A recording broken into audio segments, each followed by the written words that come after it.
महाराष्ट्रामधील धनगर समाजाचा आरक्षणाचा मुद्दा गेल्या अनेक वर्षापासून सुरू आहे। धनगर ऐवजी धनगड लिहिल्याने मोठी अडचण निर्माण होऊन आतापर्यंत हा कष्टकरी समाज अनेक वर्षापासून एसटी आरक्षणापासून वंचित राहिला आहे। त्यामुळे या समाजातील शिक्षित मुलांचे भविष्य धोक्यात आले आहे। मेंढपाळ धनगर समाज हे रानवनात राहून कष्टाचे दिवस जगत आहेत।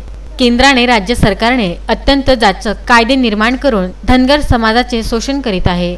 हे जाचक कायदे रद्द करून धनगर समाजाला एसटी आरक्षणात समावेश करावा, तसेच 1 कोटी रुपये समाजाच्या उत्थानाकरिता देण्यात यावे, धनगर समाजाला संरक्षणासाठी कायदा मंजूर करण्यात यावा या मागण्या घेऊन शुक्रवारी जिल्हाधिकारी कार्यालयासमोर ढोल बजाओ सरकार जगाओ आंदोलन करण्यात आलं। जिल्हाधिकारी कार्यालय परिसरात बँड वाजवून आंदोलन करण्यात आले।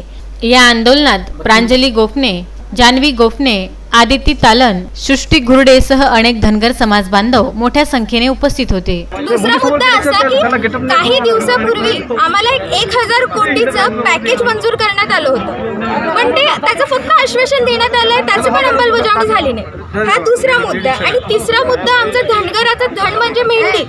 मेंढीला संरक्षण नाही आहे, तर त्या संरक्षणासाठी एक कायदा आम्हाला हवा आहे। तर हे 3 महत्त्वाचे जे मुद्दे आहेत ते आम्हाला इथे म्हणजे आजच्या आंदोलनाचे हे 3 महत्त्वाचे मुद्दे आहेत, त्यासाठीच आजचे आंदोलन आणि आजचे हे निवेदन देण्यात आले। Vidarbha news bureau, Amravati.